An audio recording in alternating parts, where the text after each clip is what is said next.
Hello and welcome to another episode of Auto Repairs. Today I'll be working on this 1993 Toyota pickup, and I'm going to show you how to diagnose a blown head gasket. Or at least that's what I think has happened to this. So let's get started. Starting at the front of the vehicle this time, I wanted to show that I think this customer has been wheeling this truck or driving it pretty hard because the battery tray has slid over. It's kind of loose in here, just a little bit. It slid over and hit the power steering pulley. So it's kind of leaning towards he just bought this and he drove it pretty hard. It's got some miles and I think he damaged the engine just a little bit.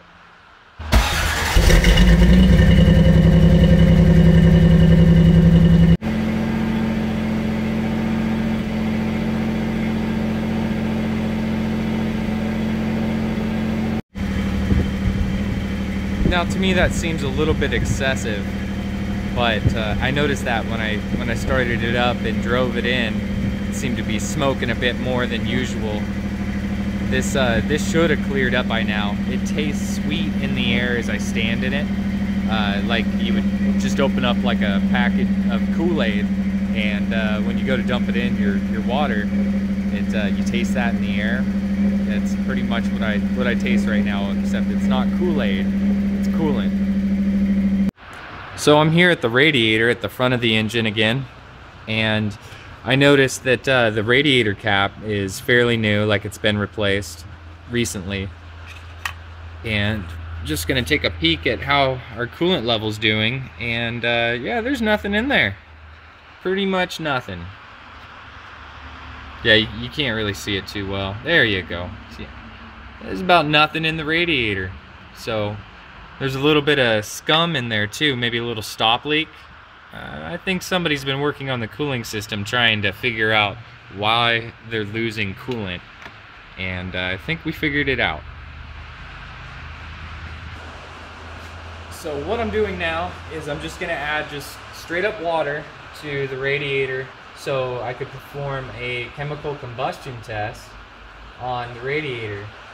I'll show you that here in a little bit. But what I'm going to be doing is I'm going to be looking for exhaust gases in the cooling system.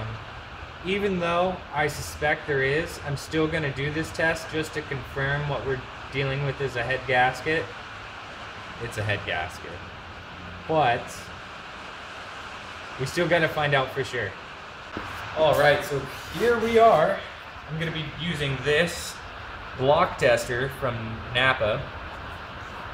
Napa Auto Parts, and here's what comes in the kit.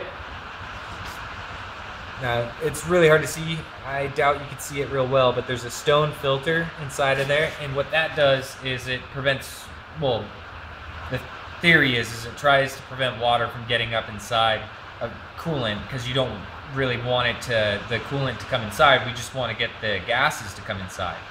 So those are common in carburetors too. It's the same filter. Here's just like a turkey baster basically, and then here's the fluid here. So let's get to it. So I have the setup here. There's a drop light behind it, just so we could see it a little bit better. But it is time to go start the engine now.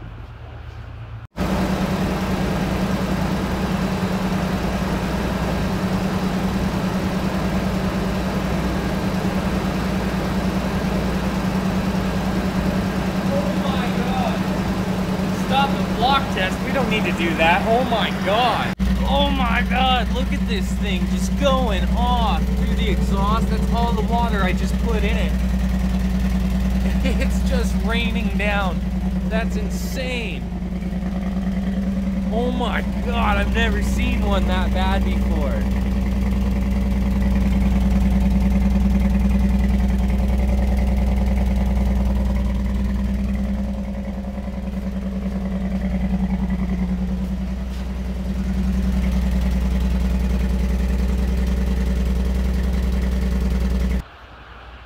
So that was a little crazy.